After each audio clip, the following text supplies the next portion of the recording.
Suicide note के सामने आते ही ये साफ होने लगा है कि महंत नरेंद्र गिरी की मौत प्रॉपर्टी विवाद से जुड़ी हो सकती है। आज अपने खास कार्यक्रम में ये दिखाएंगे कि नरेंद्र गिरी से किनके बीच विवाद थे, उनके किस किस से विवाद थे।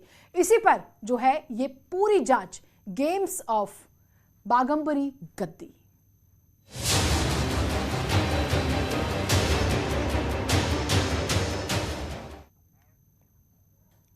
अखिल भारतीय अखाड़ा परिषद के महंत नरेंद्र गिरी की संदिग्ध मौत पुलिस के लिए अबूझ पहेली बनी हुई है। महंत नरेंद्र गिरी की मौत की असली वजह क्या है, इस रहस्य से जांच के बाद ही पर्दा उठेगा। लेकिन धीरे धीरे सच्चाई सामने आने लगी है कि मठ की गद्दी के लिए महंत की मौत हुई। अब ये हत्या है या फिर आत्महत्या।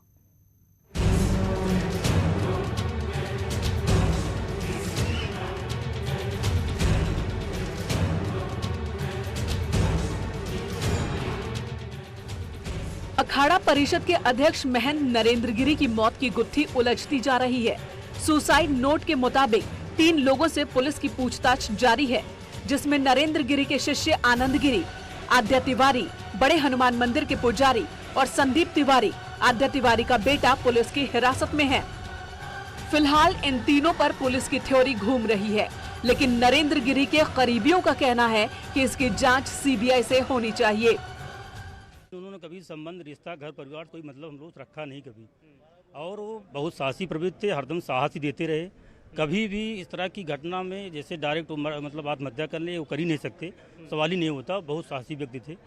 कुछ इसके पीछे जांच की जो जांच होगी, CBI जांच हम लोग पूरा हुआ है कि इनकी CBI जांच की जाए, और CBI जांच से साफ साफ स्पष्ट हो जाएगा कौन इसमें इन्वॉल्व है। नरेंद्र गिरी और आनंद गिरी विवाद। नरेंद्र गिरी और आनंद गिरी के बीच विवाद बड़े हनुमान मंदिर के चढ़ावे को लेकर रहा, क्योंकि इस मंदिर में चढ़ावे को लेकर शिष्य आनंद गिरी से विवाद शुरू हुआ। आनंद गिरी पर आरोप था कि चढ़ावे के पैसे में भी आनंद गिरी गड़बड़ी कर रहे थे और संत होते हुए अपने परिवार को यहां से पैसे भेजा करते थे। इन तमाम आरोपों के चलते ही 14 मई 2021 को आनंद गिरी को मठ और मंदिर से हटा दिया गया। आनंद गिरी को अखाड़े से बाहर। आज दिनांक 14 मई 2021 दिन शुक्रवार को पंचायती अखाड़ा श्री निरंजनी के पंच परमेश्वर की कार्यकारिणी की मीटिंग अष्ट कौशल मायापुर हरिद्वार में हुई, जिसमें सर्वसम्मति से श्री महंत नरेंद्र गिरी के द्वारा आनंद गिरी को अखाड़े से निष्कासित करने का प्रस्ताव पास हुआ। क्योंकि आनंद गिरी का संबंध अपने घर से हो गया है, इसलिए अखाड़े के परंपरा के मुताबिक आनंद गिरी को अखाड़े से बहिष्कृत किया जाता है।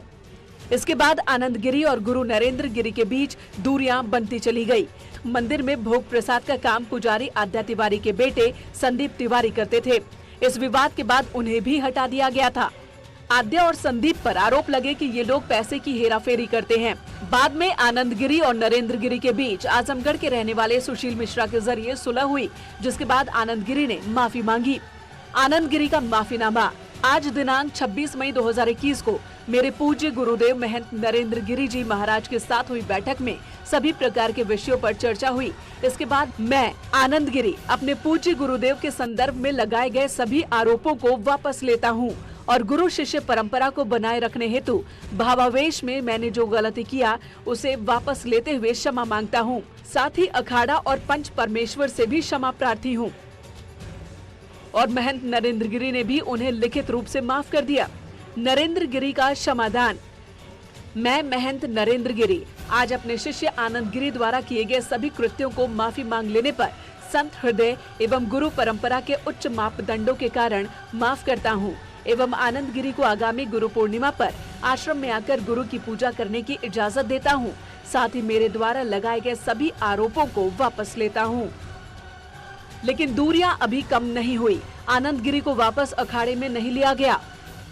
उनके आत्महत्या या हत्या का प्रसंग तो निहायत ही ये संवेदनशील मामला है, लेकिन जहाँ तक मैं उनको जानता हूँ बातचीत भी मेरी उनकी है, अच्छी बातचीत है। मैंने उनसे आग्रह भी किया था आजमगढ़ आने का, तो आत्महत्या नहीं कर सकते। बड़े बहादुर इंसान थे। दरअसल इससे पहले भी बागंबरी मठ का विवाद चलता रहा।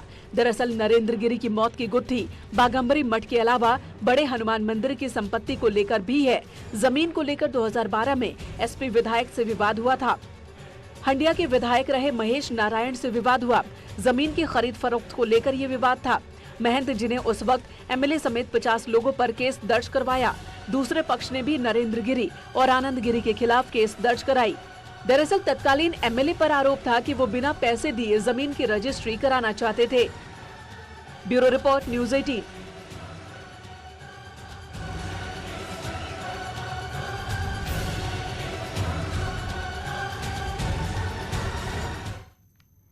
तो कई सवाल है। अखाड़ा परिषद के अध्यक्ष महंत नरेंद्र गिरी की मौत हत्या है या आत्महत्या, ये कई सवाल जो हैं खड़े हो रहे हैं और अलग अलग किरदार जो हैं वो भी हम आपको अपनी इस रिपोर्ट में बता रहे हैं। तो देखिए, किरदारों का नाम जो है वो लगातार सामने आ रहा है। तो कई चीजें सामने आई, वो हम लगातार जो है आपको बता रहे हैं।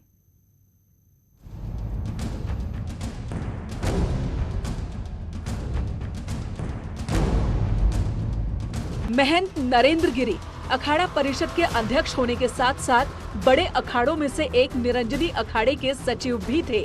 निरंजनी अखाड़े की प्रयागराज में बाघंबरी पीठ समेत माउंट आबू तक देश भर में ढेरों संपत्तियां मौजूद हैं और यही संपत्तियां विवाद का सबसे बड़ा कारण बन रही हैं। न्यूज़ 18 को दिए एक्सक्लूसिव इंटरव्यू में निरंजनी अखाड़े के ही सचिव राम रतन गिरी ने बड़ा खुलासा किया। गिरी ने बताया कि बाघंबरी पीठ की 8 बीघा जमीन को लेकर महंत नरेंद्र गिरी और आनंद गिरी के बीच विवाद था।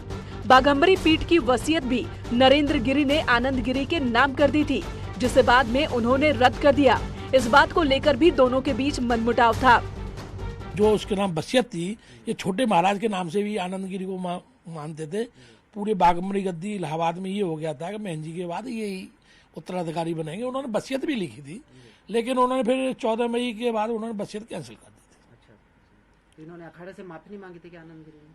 अखाड़े से यहाँ तो माफी मांगने नहीं आया, अपने गुरुजी के सामने माफी मांगी थी, लेकिन हमारे यहाँ नहीं आया। हमने उसका निष्कासन वापस। अब आश्रमों और मठों की संपत्तियों की जांच की मांग उठने लगी है। मातृ सदन आश्रम के अध्यक्ष स्वामी शिवानंद का कहना है कि सरकार को मठों, आश्रमों की संपत्ति के लिए कोई रेगुलेटरी अथॉरिटी बनानी चाहिए। तो शंकराचार्य राजेश्वरानंद का कहना है कि कुछ अपराधी प्रकृति के लोग साधुओं के वेश में प्रॉपर्टी का काम कर रहे हैं।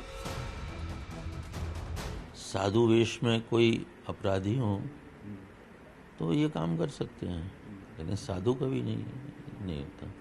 हाँ, साधु वेश में अपराधी जरूर हो सकते हैं, और वो साधु वेश में जो अपराधी हैं वो इस तरह की घटनाएं जमीन जायदाद के लिए कर सकते हैं। साधु ऐसा कभी नहीं कर। बाघंबरी पीठ की 8 बीघा जमीन को लेकर लंबे समय से विवाद चल रहा था महंत नरेंद्र गिरी और उनके शिष्य आनंद गिरी के बीच।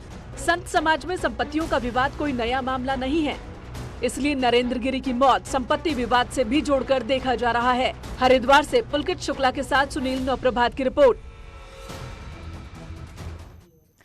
तो गेम्स ऑफ बाघंबरी गद्दी के विवाद में कितने किरदार हैं? महंत की मौत की असलियत क्या है? आत्महत्या या हत्या? इस पर कई सवाल हैं। नरेंद्र गिरी ने अपने सुसाइड नोट में 3 नामों का जिक्र किया है। पहला किरदार आनंद गिरी है, दूसरा आद्या तिवारी, तीसरा किरदार संदीप तिवारी। ये वो 3 नाम है। आनंद गिरी पर आरोप है कि वो अपने गुरु नरेंद्र गिरी को धमकी देता था, भ्रष्टाचार, जमीन बेचने का उस पर आरोप लगाकर दरअसल परेशान करता था। आद्या तिवारी पर आरोप है कि वो अपने बेटे संदीप तिवारी के साथ मिलकर ब्लैकमेलिंग करता था। आद्या तिवारी मठ के ही मंदिर में आरती और पूजा करने का काम करता था। ये तीनों किरदार पुलिस की कस्टडी में है। न्यूज़ 18 की टीम ने आद्या तिवारी के परिवार वालों से बात की, इस बात को समझने की कोशिश की। देखें, अब आपको दिखाते हैं हिरासत में लिए गए आनंद गिरी की हकीकत। आनंद गिरी हरिद्वार के श्यामपुर क्षेत्र के गाजीवाला में अपना निजी 3 मंजिला आश्रम बना रहा है। इसके लिए तमाम नियम कानूनों को ताक पर रख दिया गया। हरिद्वार से सुनील नवप्रभात की ये स्पेशल रिपोर्ट। पैसा और प्रॉपर्टी की मोहमाया से साधु संत भी अछूते नहीं रह पाए।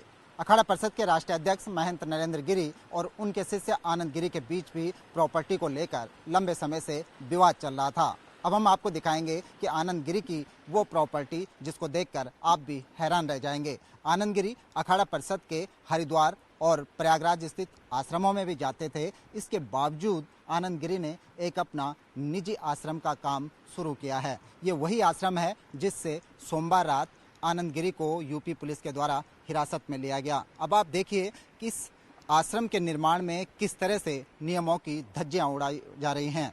ये गंगा के तट पर यह आश्रम बन रहा है। एनजीटी के और तमाम जो पर्यावरणीय मानक हैं वो कहते हैं कि मैदानी क्षेत्रों में नदी के बीचों बीच से 200 मीटर की दूरी तक कोई भी निर्माण नहीं होगा, लेकिन आप देख सकते हैं कि यहाँ पर नदी के ठीक छाती में ये निर्माण किया गया है। आप देखिए कि ये नदी का तट है। आप आसपास की बाउंड्री भी देख सकते हैं कि यहाँ पर तटबंध बनाए हुए हैं ताकि कटाव न हो। लेकिन आनंद गिरी का जो ये आश्रम बन रहा है ये हरिद्वार का श्यामपुर क्षेत्र है। आप देखेंगे कि ये नदी का अपना प्राकृतिक बहाव स्थल है, इसके बावजूद इसको यहाँ पर रोक दिया गया है। ये पूरा चबूतरा यहाँ पर बनाया गया है नदी के बीचों बीच। आप देखेंगे कि जब नदी अपने उफान पर आएगी तो इससे टकराएगी और आसपास के क्षेत्रों में कटाव करेगी और हो सकता है कि कभी इस पूरे के पूरे एरिया को जिसमें मैं खड़ा हूँ ये नदी को पाट कर बनाया गया है, इसको बहाकर ले जाए। ये पूरा चबूतरा, ये पूरा मैदान यहाँ पर नदी के छाती को बिल्कुल पाट के रेत और कंक्रीट से ये पूरा मैदान यहाँ पर बनाया गया और इसके बाद आनंद गिरी का ये आश्रम यहाँ पर जिसका निर्माण चल रहा है। यह तिमंजिला आश्रम है जिस पर लगातार कंस्ट्रक्शन जारी है और आनंद गिरी इसी आश्रम में रहने वाले थे। ये उनका निजी आश्रम है। हरिद्वार हो, ऋषिकेश हो या गंगा के जो तमाम तट हों, तमाम जगह इसी तरह से खुल्लम खुल्ला मानकों की धज्जियां उड़ाई जा रही हैं। ये हरिद्वार जिला प्रशासन, हरिद्वार विकास प्राधिकरण के नाक के नीचे ये निर्माण कार्य हो रहा है कि किस तरह से गंगा के ठीक छाती में ये आश्रम बन रहे हैं और इसी तरह से ये आश्रम नहीं दर्जनों आश्रम इसी तरह से अवैध निर्माण कर धड़ल्ले से बनाए जा रहे हैं। कैमरा पर्सन राकेश रावत के साथ सुनील नौप्रभात, श्यामपुर, हरिद्वार। तो एक तरफ गुरु को नाराज किया, फिर मनाया और अपना एक अलग साम्राज्य खड़ा करने की कोशिश भी की गई आनंद गिरी की तरफ से। एक छोटा ब्रेक ले रहे हैं, कहीं मत जाइएगा।